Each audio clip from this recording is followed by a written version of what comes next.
आपका एक बारी फिर से मेरी YouTube चैनल पीडी फिजिक्स दीवाना क्लासेस में बहुत बहुत स्वागत है। जो आज का टॉपिक है वो बहुत ज़्यादा एसेंशियल रोल प्ले करता है for any competitive examination. For example जो हमारा IIT है, JEE है, नीट है, KVPY हो, NDA एग्जाम हो, कोई भी आप एग्जाम को कंसिडर कर लो तो उसमें ये वाला जो आज का टॉपिक है, जो 11th का टॉपिक है क्लास का, बहुत ज़्यादा इंपॉर्टेंट रोल प्ले करेगा।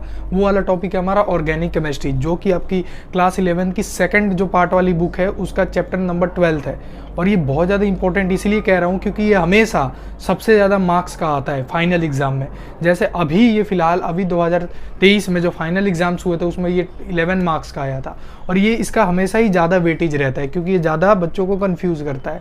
कोई से भी स्टूडेंट्स हो, अगर उनसे पूछोगे कि किस में दिक्कत हो रही है तो कहेंगे ऑर्गेनिक केमिस्ट्री में। केमिस्ट्री क्योंकि ये जो ऑर्गेनिक केमिस्ट्री है वो मैथ्स की तरह है, इसे हमें मैथ्स की तरह पढ़ना पड़ेगा, तभी वो जाकर हम समझेंगे कि आखिर में इसका असली जो कॉन्सेप्ट है वो क्या कहता है। ठीक है, तो इसे हमें क्या करना है, एकदम ध्यान लगाकर पढ़ना है। और ये जो बेसिक लेक्चर है आज का, इंट्रोडक्शन 01, ये मैं पूरा बढ़िया से क्लियर कराऊंगा जिससे आपके अंदर एक कॉन्सेप्ट बिल्ड होगा और उससे आगे अगर चल के कोई भी ऑर्गेनिक कंपाउंड आ जाएगा उसका आप नोमेनक्लेचर आराम से कर सकते हैं। जो नोमेनक्लेचर है, जो IUPAC नेम है किसी भी कंपाउंड का, कॉमन नेम है, कॉमन नेम को तो चलो भाई थोड़ा बहुत याद रखना पड़ता है। IUPAC नेम बहुत ईजी होता है और ज़्यादातर वो ही कॉम्पिटिटिव एग्जाम में पूछता है IUPAC नेम, और उसी में ज़्यादातर बच्चे फंस जाते हैं। जहाँ तक हम IIT की बात करें उधर तो कॉमन नेम पूछेगा लेकिन वो थोड़ा अलग टफ लेवल का पूछेगा, उसका हम एक अलग से वीडियो लाएंगे सेपरेट। तो सबसे पहले हम इसी के ऊपर आज की टॉपिक और बेसिक लेक्चर की बात करते हैं। तो बात आया हमारा ऑर्गेनिक केमिस्ट्री, तो हम किसकी बात करते हैं, ऑर्गेनिक केमिस्ट्री की। ऑर्गेनिक केमिस्ट्री, ऑर्गेनिक जो केमिस्ट्री अपनी, तो इसका आखिर में मतलब क्या है दोस्तों। ऑर्गेनिक केमिस्ट्री में हम ज़्यादातर चीज़ों के बारे में पढ़ते हैं और इसमें सबसे पहला जो चीज़ आता है हम उसमें कार्बन के बारे में पढ़ते हैं, क्योंकि आप समझ रहे हो कि कार्बन, आखिर में कार्बन है क्या दोस्तों। जब भी आप किसी एक पेपर को ले लो, फॉर एग्जांपल अब बेसिक से मैं पूरा लेकर चलूँगा, कोई भी पेपर को ले लो, अगर पेपर को जलाओगे जो उससे जलने से जो बनेगा वो कार्बन है। किसी भी चीज़ को जलाओ, एवरीथिंग, तो उससे जो निकलेगा वो चीज़ वो कार्बन होगा। आप समझ सकते हो कि कार्बन कितना इंपॉर्टेंट रोल प्ले करता है हर जगह। जो हमारी डेली लाइफ है उधर भी कार्बन ही कार्बन बहुत ज़्यादा इंपॉर्टेंट रोल प्ले करने वाला चीज़ है, क्योंकि जो अगर हमने पेपर को जलाया उससे हमें क्या मिला, कार्बन मिला। अगर हम इसको छोड़ दें जलाने वाली बात को, अगर हम देखें हमारे किसमें, एटमॉस्फेयर में, और एटमॉस्फेयर में जाएँ तो अगर कार्बन डाइऑक्साइड देखें, CO2 देखें गैस, जो जब CO2 गैस की हम बात करते हैं तो CO2 गैस में अगर हम चीज़ देखें कि आखिर में CO2 गैस कितना अगर हमारे एनवायरनमेंट में प्रेजेंट है, वो 0.03% प्रेजेंट है हमारे एनवायरनमेंट में कार्बन डाइऑक्साइड। और समझ लो जब कार्बन डाइऑक्साइड अगर इसकी क्या होता है, अगर इसका वेटेज इंक्रीज हो जाता है, वेटेज मतलब कहना अगर ये गैस थोड़ी सी भी बढ़ जाती है तो हमें किस चीज़ का संकेत मिल जाता है, ग्लोबल वार्मिंग का। अब जब ये ग्लोबल वार्मिंग का संकेत मिल जाता है, मतलब ये हमें क्या करता है, वार्न करता है कि भाई इसमें अब कार्बन डाइऑक्साइड की मात्रा ज़्यादा हो गई है, ग्लोबल वार्मिंग। ठीक है, ग्रीन हाउस गैसेज आपने पढ़ा होगा, ये 10th 9th की बात है, तो ये वाली अभी बात डिस्कस नहीं करेंगे। जो ये CO2 है, कार्बन डाइऑक्साइड, देखो कि कितना हमारे एटमॉस्फेयर में प्रेजेंट है, 0.03, 21% ऑक्सीजन प्रेजेंट है। ये लोग आप भी जानते होंगे, 9th और 10th की ज्योग्राफी बुक में पढ़ा होगा और साइंस वाली बुक में भी पढ़ा होगा। तो ये वाली जो चीज़ है ये आप ध्यान में रखो कि कार्बन डाइऑक्साइड कितनी इंपॉर्टेंट भी है और हर ऑर्गेनिज्म में भी पाई जाती है, चाहे DNA में हो, DNA में भी थोड़ी बहुत पाई जाती है। और दोस्तों ये हर चीज़ में पाया जाता है, क्योंकि ये मैं बायोलॉजी तो करा नहीं रहा, केमिस्ट्री करा रहा हूँ, उसी के हिसाब से हम पढ़ेंगे। ठीक है, अब किसी भी चीज़ को जला के देखो, एक पेपर याद ले लेना, जला देना, ये कोई भी चीज़ हो, ऑब्जेक्ट, उसे जला के देखना यार क्या बनेगा, राख बनेगा। और वो राख क्या है, कार्बन का ही एक रूप है। जैसे आपने पढ़ा होगा ग्रेफाइट, ग्रेफाइट, जो आप ग्रेफाइट देखते हो जो पेंसिल के अंदर लगा होता है ग्रेफाइट, वो क्या होता है, गुड कंडक्टर ऑफ इलेक्ट्रिसिटी होता है। क्या होता है, गुड कंडक्टर ऑफ इलेक्ट्रिसिटी। जब उसे डालोगे स्विच बोर्ड में तो अगर आपने पीछे रखा है तो आपको झटका लगेगा, क्यों, क्योंकि गुड कंडक्टर ऑफ इलेक्ट्रिसिटी है। तो उसमें क्या हो रहा है कि कंडक्टिविटी उसकी ज़्यादा है। वो क्यों हो रहा है, क्योंकि दोस्तों वो भी कार्बन से ही बना है। ठीक है, और कार्बन का इसे क्या कहते हैं, हम सब पार्ट कहते हैं। ठीक है, अब जिसे अगर हिंदी में बात करें तो अपर रूप कह लेंगे, लेकिन इंग्लिश में सब पार्ट कहेंगे। ठीक, तो ये वाली चीज़ें होती है हमारी, जैसे ग्रेफाइट हो गया, डायमंड हो गया। ठीक है, डायमंड, ग्रेफाइट जो कि हार्डेस्ट मटेरियल है। ठीक है, मटेरियल है जो कि हार्ड माना जाता है अभी तक का मटेरियल, डायमंड। यहाँ तक कि डायमंड भी कार्बन का ही एक रूप है। बंक मिस्टर फुलेरिन की बात करें, F60 की बात करें, वो सारा क्या है, कार्बन का ही एक अपर रूप है। मतलब उसके ही सब पार्ट हैं। तो ये वाली बात चलिए, तो ये तो थी अपनी बेसिक छोटी मोटी बात जो रियल लाइफ में आप जो आप गाड़ियों में यूज़ करते हो, पेट्रोल यूज़ करते हो, पेट्रोल, डीजल, ये सारी क्या है, कार्बन ही है, ये कार्बन से ही मतलब एक तरीके से बनी होती है। तो ये वाली बात ध्यान में रख लेना। तो ये वाली चीज़ होगी। अब कार्बन तो आप समझ ही गए होगे कितना इंपॉर्टेंट है। और ये जो ऑर्गेनिक केमिस्ट्री है वो पूरी किस पे बेस है, कार्बन और कार्बन के और वो हाइड्रोकार्बन के डेरिवेटिव्स पे बेस है। ठीक है, अब मैंने क्या कहा, ऑर्गेनिक केमिस्ट्री क्या है, it is the branch of chemistry in which we deals with the study of hydrocarbon and its derivatives. Hydrocarbon के बारे में पढ़ते हैं। अब हाइड्रोकार्बन क्या होता है, मतलब क्या है, ऑर्गेनिक केमिस्ट्री एक ऐसी केमिस्ट्री की ब्रांच है जिसमें हम हाइड्रोकार्बन और उसके डेरिवेटिव्स के बारे में पढ़ते हैं। या तो आप ऐसे भी कह सकते हैं हाइड्रोजन और कार्बन और उनके डेरिवेटिव्स के बारे में पढ़ते हैं। क्यों मैंने ऐसे कहा कि जो हमारा हाइड्रोकार्बन है, हाइड्रोकार्बन जो है हमारा, वो दो चीज़ों से हमारा क्या बिल्डअप हुआ है। कौन सा हुआ, पहला है कार्बन और दूसरा है अपना हाइड्रोजन। अब बात आती है कि कार्बन की बात करें, कार्बन के बारे में मैंने आपको पूरा दे दिया। अब बात करते हैं हाइड्रोजन। हाइड्रोजन जो चीज़ है, हाइड्रोजन की बात करते हैं तो अब हाइड्रोजन के बारे में जानते होंगे। ठीक है, अब जो कार्बन और हाइड्रोजन से जो बनते हैं, या अब आ गया कि हाइड्रोकार्बन क्या है, तो it contains both carbon and hydrogen. Carbon and hydrogen मतलब वो क्या है कि दोनों चीज़ को कंटेन करता है। कौन, हाइड्रोकार्बन। कार्बन और हाइड्रोजन दोनों चीज़ को जो कंटेन करता है उसे हाइड्रोकार्बन करता है। How many types of hydrocarbon, it is of 2 types. अगर आ गया क्वेश्चन कि how many types of hydrocarbon, star mark देख के लिख लो, how many types of HC लिख देता हूँ शॉर्ट फॉर्म में हाइड्रोकार्बन, तो लिखोगे इट इज़ ऑफ 2 टाइप्स।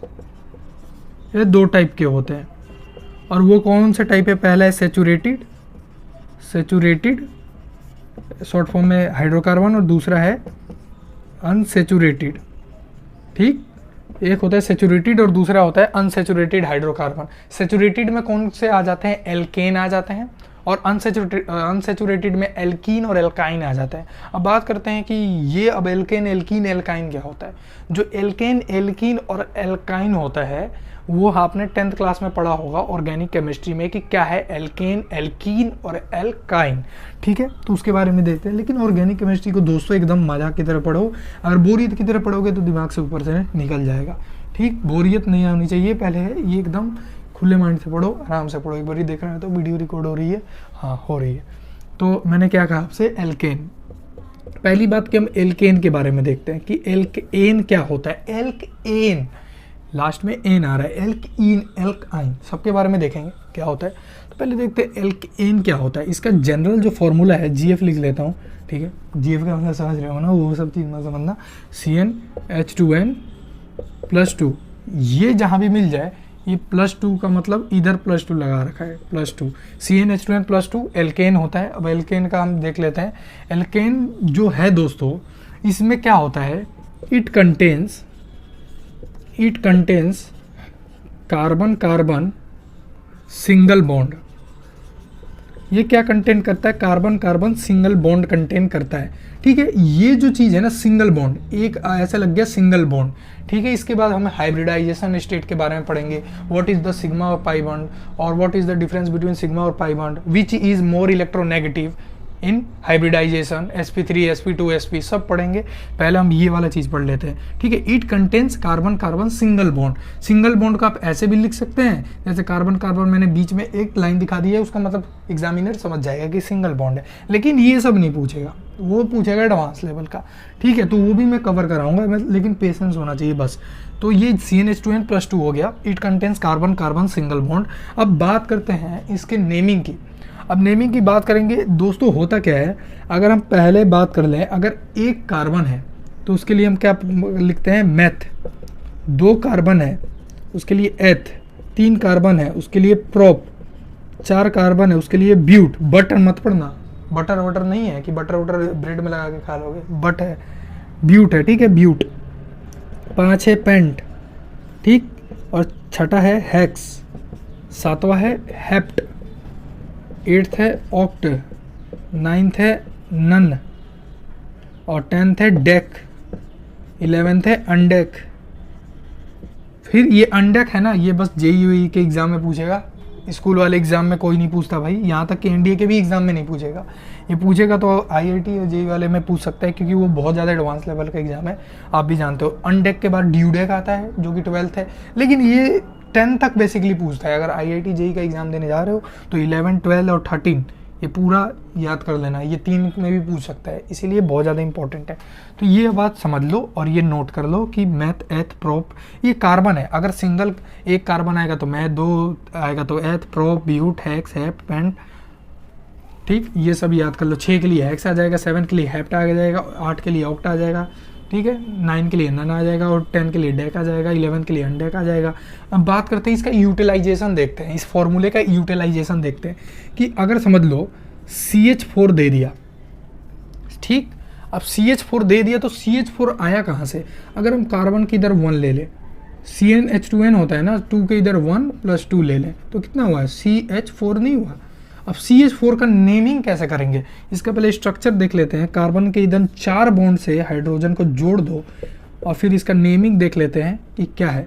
इसका हो जाएगा दोस्तों, क्या है, कितना कार्बन है? सिंगल कार्बन है, सिंगल के लिए मैथ आता है, तो मैथेन, क्या आ गया? मैथेन आ गया, मीथेन, सॉरी मीथेन आ गया, ठीक है ना, मीथेन आ गया, मैथेन गलती से पढ़ दिया था, मीथेन आ गया, ठीक है ना, मैथ और एन, मीथेन, मिथ और एन, मीथेन, ठीक है। फिर उसके बाद इथेन कब आएगा?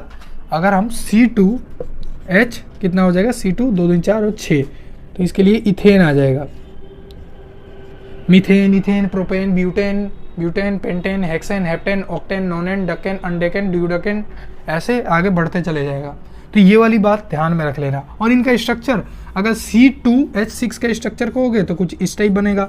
अब इसमें हम आइसोमेरिज्म भी पढ़ेंगे, ठीक है, स्टीरियो आइसोमेरिज्म क्या होता है, फंक्शनल आइसोमेरिज्म क्या होता है, तो उस वक्त हम इनके क्या पढ़ेंगे, और भी टाइप्स पढ़ेंगे कि ये ऐसे ही नहीं बनता, इसके और भी स्ट्रक्चर हो सकते हैं, वो पढ़ेंगे हम उसमें। तो ये वाली देख लो, इसका कुछ ऐसे बनेगा। अगर आ जाए कि इसमें सिग्मा बॉन्ड कितना है, दोस्तों सिग्मा और पाई बॉन्ड तो हलवा चीज़ है, मैं आपको अभी बता देता हूँ। दोस्तों होता क्या है कि जहाँ डबल बॉन्ड आ जाए तो उसमें एक सिग्मा को ऐसे डिनोट करते हैं, ठीक, और एक अगर पाई बॉन्ड है तो उसमें पाई बॉन्ड ऐसे डिनोट करता है। कोई भी बॉन्ड ले लो, single bond, double bond, triple bond, उसमें सिग्मा बॉन्ड बस एक ही हो सकता है, मैक्सिमम एक हो सकता है, और जो पाई बॉन्ड है वो 2 हो सकता है, ठीक है।